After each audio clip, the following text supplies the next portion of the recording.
Hello friends, how are you. So हम लोग अपना कंटिन्यू कर रहे हैं sir discussion cost accounting standards के ऊपर। और इस लेक्चर में हम लोग कॉस्ट अकाउंटिंग स्टैंडर्ड 14 एंड 15 की बात करेंगे सर। चलो, कॉस्ट अकाउंटिंग स्टैंडर्ड 14 किस चीज के ऊपर है? It is on pollution control cost. अब अगर पोल्यूशन कंट्रोल कॉस्ट की बात करें तो सर किसी भी मैन्युफैक्चरिंग यूनिट के लिए ये एक बहुत मेजर कॉस्ट रहती है। क्यों?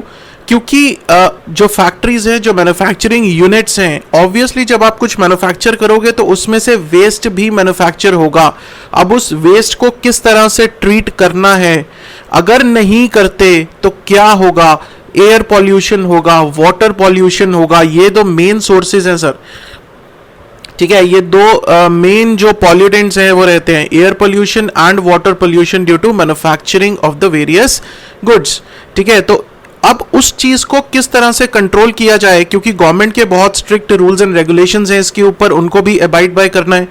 तो किस तरह से किया जाए, उसके लिए कोई वेस्ट डिस्पोजल प्लांट्स लगाने पड़े तो वो भी करना पड़ेगा, ठीक। तो अब उस कॉस्ट को हमें अपनी कॉस्ट स्टेटमेंट्स में किस तरह से दिखाना है वो हमें बताता है कॉस्ट अकाउंटिंग स्टैंडर्ड 14, राइट। तो ऑब्जेक्टिव क्या है? Is to bring uniformity and consistency in the principles and methods of determining pollution control cost with reasonable accuracy.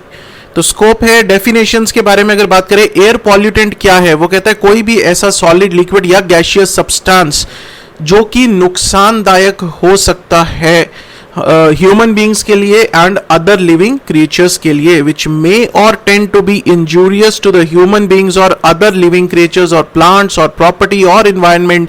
किसी भी चीज के लिए जो खतरनाक हो सकता है उसको हम लोग पॉल्यूटेंट बोलते हैं, ठीक है जी।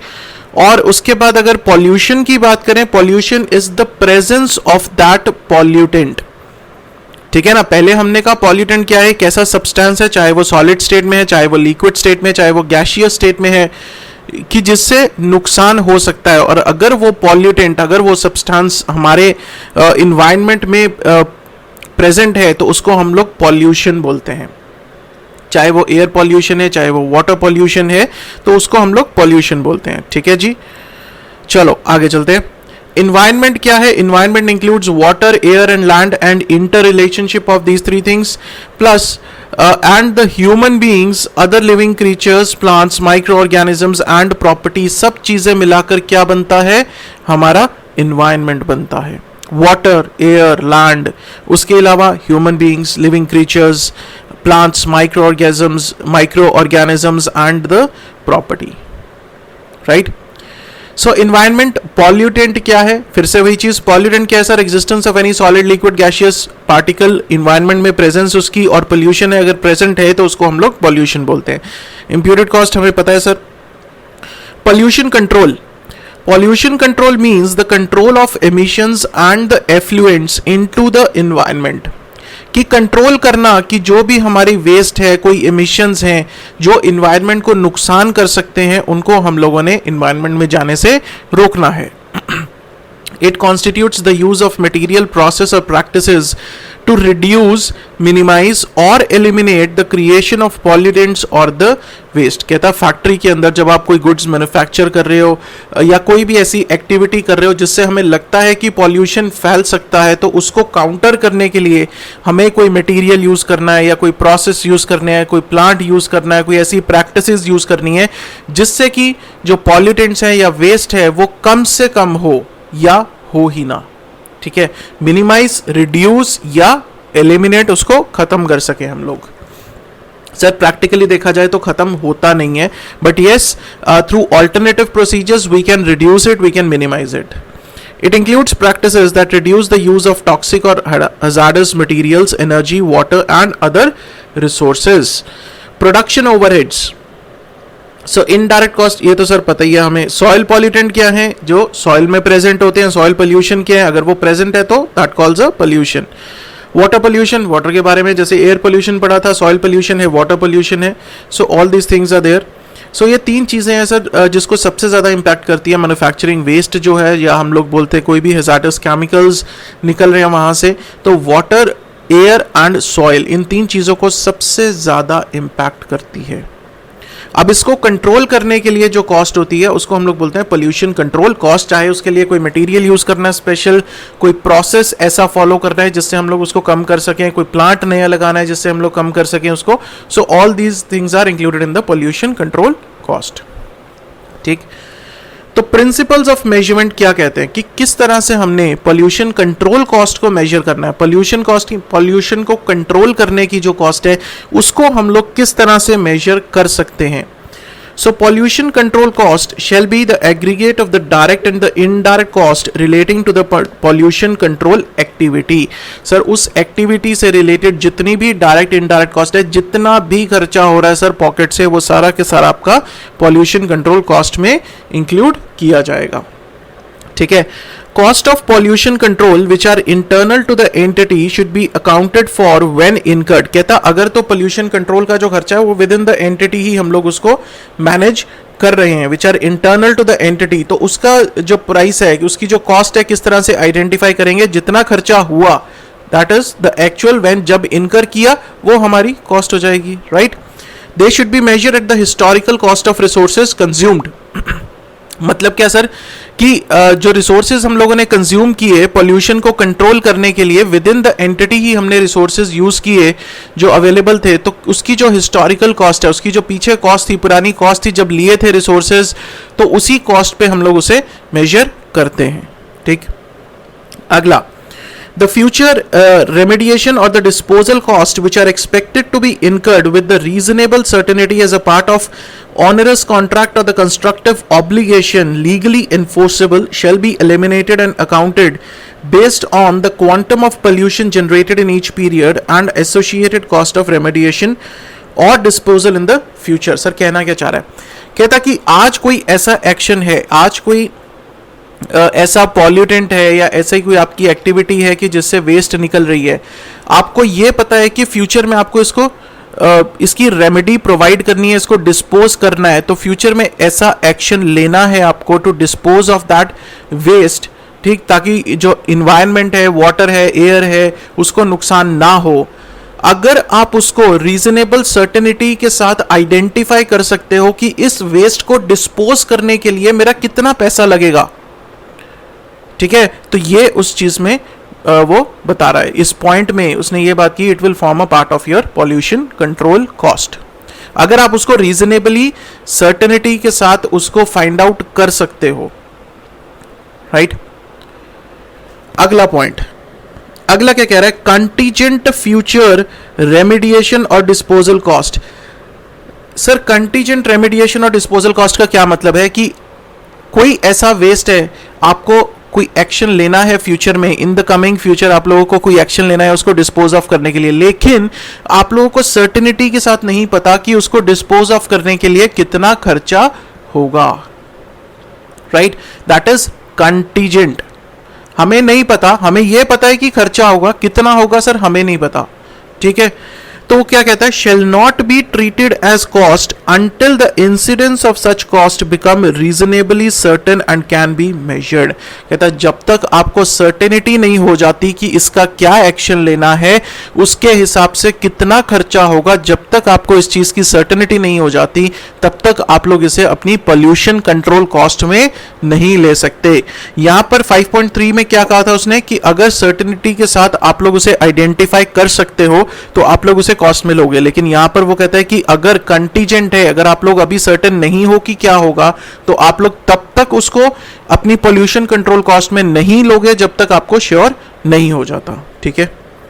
उसके बाद cost of in house pollution control activity shall include the cost of material. कहता है कि अगर कोई कंट्रोल एक्टिविटी है जो विद इन द फैक्ट्री आप लोग अब खुद ही मैनेज कर रहे हो, तो उसकी कॉस्ट कैसे आइडेंटिफाई करेंगे, जितना मटेरियल लगा, जितने स्पेयर्स, मैन पावर, जो सब पिछले उसमें पढ़ा था सर, वही सारी चीजें. अगर कोई बाहर से आउटसाइड कॉन्ट्रैक्टर है जो आपकी प्रीमिसेस में आके कर रहा है, इनसाइड द एंटिटी है, shall include charges payable plus material consumable, store, spares, man power, equipment, user, utilities, वो सारा कुछ आ जाएगा. अगर कोई आउटसाइड कॉन्ट्रैक्टर है, carried out by contractor at its premises, वो अपने प्रीमिसेस पर ही कुछ कर रहा है, ठीक है, तो फिर तो क्या है सर, जितनी वो इनवॉइस देगा, जितनी वो इनवॉइस देगा उसमें ड्यूटीज टैक्सेस अगर इनपुट नहीं अवेलेबल है, तो ये सब चीज़ें हम लोग सारी की सारी पढ़ चुके हैं, ठीक है, जो लास्ट लेक्चर में भी हम लोगों ने किया था। उसके बाद वो कहता है each type of pollution control that is water air soil pollution shall be treated as a distinct activity if material and identifiable. कहता है कि हर पॉल्यूशन कंट्रोल को, हर टाइप की पॉल्यूशन कंट्रोल को, वाटर है, एयर है, सॉइल है, उसको एक अलग से कॉस्ट ऑब्जेक्ट मान के चलना है, ठीक है जी। उसके बाद सर सारा सेम है, फाइनेंस कॉस्ट इंक्लूड नहीं करेंगे, इंप्यूटेड कॉस्ट नहीं करेंगे, प्राइस वेरिएंस स्टैंडर्ड कॉस्ट अगर होंगे, नॉर्मल है तो हम उसको कॉस्ट में एब्जॉर्ब कर देंगे, अगर एबनॉर्मल है तो क्या करेंगे, कॉस्टिंग P&L में ले जाएंगे सर। सब्सिडी ग्रांट इंसेंटिव अगर कोई है तो क्या करेंगे, माइनस करेंगे। Any pollution control cost resulting from abnormal circumstances, तो वो हमारी पॉल्यूशन कंट्रोल कॉस्ट का पार्ट नहीं बनेगा। कहां पर लेके जाएंगे उसको लेके जाएंगे हम लोग costing profit and loss account में। अगर कोई fines, penalties, damages and similar levies हैं तो वो नहीं पार्ट बनेगी sir, not a part of. अगर क्रेडिट रिकवरीज है तो माइनस करेंगे।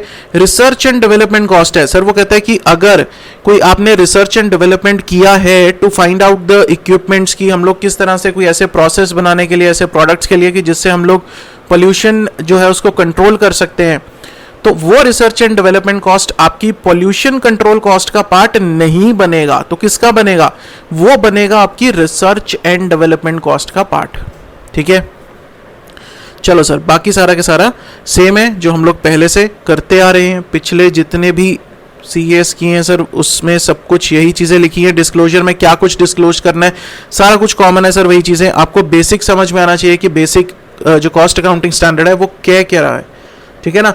3 तरह की मेजर पॉल्यूटेंट्स हैं, एयर, वाटर एंड सॉइल, ठीक है। पॉल्यूटेंट्स क्या है, पॉल्यूशन क्या है, पॉल्यूशन कंट्रोल कॉस्ट क्या है कि पॉल्यूशन को कंट्रोल करने के लिए जो एक मैन्युफैक्चरिंग यूनिट को कॉस्ट इनकर करनी पड़ती है, whether that is on the material, process और प्रोडक्ट, कि किसी भी तरह से अगर जो कॉस्ट इनकर करनी पड़ती है उसको हम लोग पॉल्यूशन कंट्रोल कॉस्ट बोलते हैं, ठीक। चलो सर, तो इसके साथ हमारा कॉस्ट अकाउंटिंग स्टैंडर्ड 14 हुआ खत्म। अब आते हैं कॉस्ट अकाउंटिंग स्टैंडर्ड 15 पे। Cost accounting standard on selling and distribution overhead. Sir बहुत सिंपल है, सेलिंग एंड डिस्ट्रीब्यूशन ओवरहेड्स हम सब जानते हैं क्या होता है सर।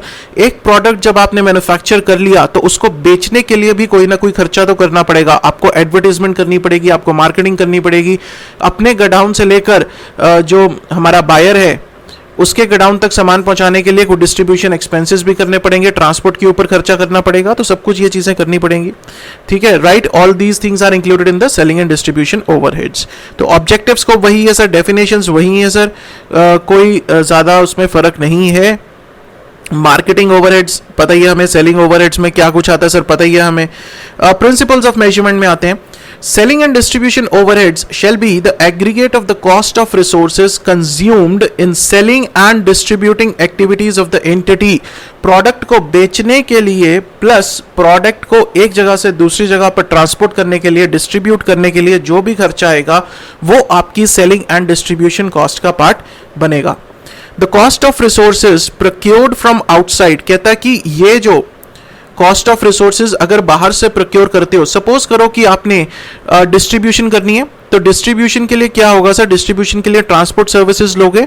अगर अपनी ट्रांसपोर्ट है तो क्या करेंगे, अगर ट्रांसपोर्ट सर्विसेज कहीं बाहर से हम लोग किसी की सर्विसेज अवेल कर रहे हैं तो क्या होगा, तो जो ट्रांसपोर्टर है वो हमें इनवॉइस देगा फॉर द सर्विसेज, देगा या नहीं देगा, बिल्कुल देगा सर।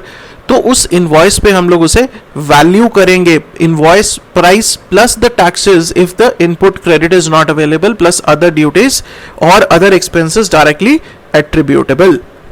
क्लियर है।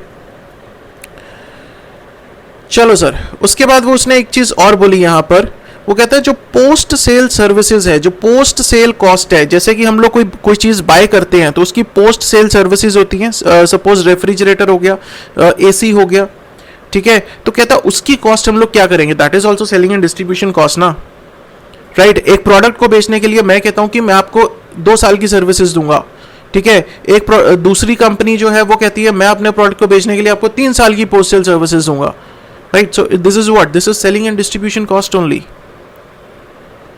ठीक है, तो कहता है उसकी कॉस्ट हम लोग किस तरह से आइडेंटिफाई कर सकते हैं, shall be estimated on the reasonable basis.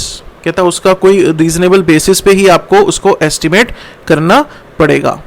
The selling and distribution overheads, the benefits of which are expected to be derived over a long period of time shall be amortized on the rational basis। कहता अगर selling and distribution overheads जो आपने आज इनकर किए हैं उनका benefit जो है वो आप अगले आने वाले कई साल के लिए लेना चाहते हो, उस जो मिलेगा हमें बेनिफिट्स अगले आने वाले कई साल के लिए मिलेगा, तो उसकी जो कॉस्ट है वो अगले आने वाले, अगर आपको लगता है कि 5 साल के लिए हम लोग बेनिफिट उसका एंजॉय करेंगे, तो उसको अगले 5 साल में आपको डिवाइड करना है उस ओवरहेड्स को on reasonable basis, that is called amortization, right. Selling and distribution overhead shall not include the imputed cost, sir पता है हमें।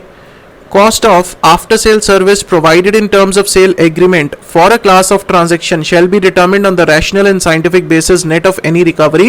जो पोस्ट सेल सर्विसेज की मैंने बात की।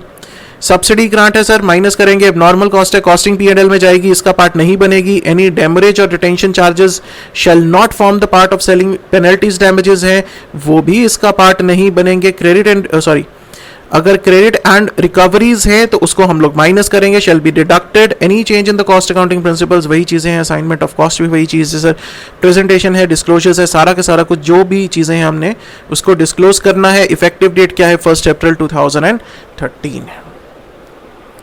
बहुत इजी स्टैंडर्ड्स हैं सर, अगर हम लोगों ने पहले कॉस्ट अकाउंटिंग का पूरा कोर्स कर रखा है तो उसके बाद बहुत इजी है ये स्टैंडर्ड्स करने। एक बार सिर्फ आपको बेसिक टर्मिनोलॉजीज पता होनी चाहिए, आपको जो प्रिंसिपल्स ऑफ मेजरमेंट है वो पता होनी चाहिए कि अगर इन हाउस है तो कैसे होगा, अगर बाहर से हम लोग हायर करते हैं तो कैसे होगा, फाइनेंस कॉस्ट को इंक्लूड करना है या नहीं करना है, इम्प्यूटेड कॉस्ट को इंक्लूड करना है या नहीं करना। तो ये छोटी छोटी चीज़ें हैं जो आप लोगों को पता होनी चाहिए, जो आप लोगों से पूछा जा सकता है, एमसीक्यू के फॉर्म में भी पूछा जा सकता है आप लोगों से।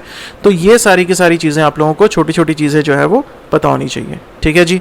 तो इसके साथ हम लोगों ने cost accounting standard 14 and cost accounting standard 15 जो है वो कंप्लीट कर लिया है, राइट सर। तो अगले लेक्चर में हम लोग अगले कॉस्ट अकाउंटिंग स्टैंडर्ड्स के साथ कंटिन्यू करेंगे। कॉस्ट अकाउंटिंग स्टैंडर्ड 16 एंड 17 कोशिश करेंगे 2 कॉस्ट अकाउंटिंग स्टैंडर्ड हम लोग उसमें कवर कर सके, right. So that's all for this lecture friends, thank you so much.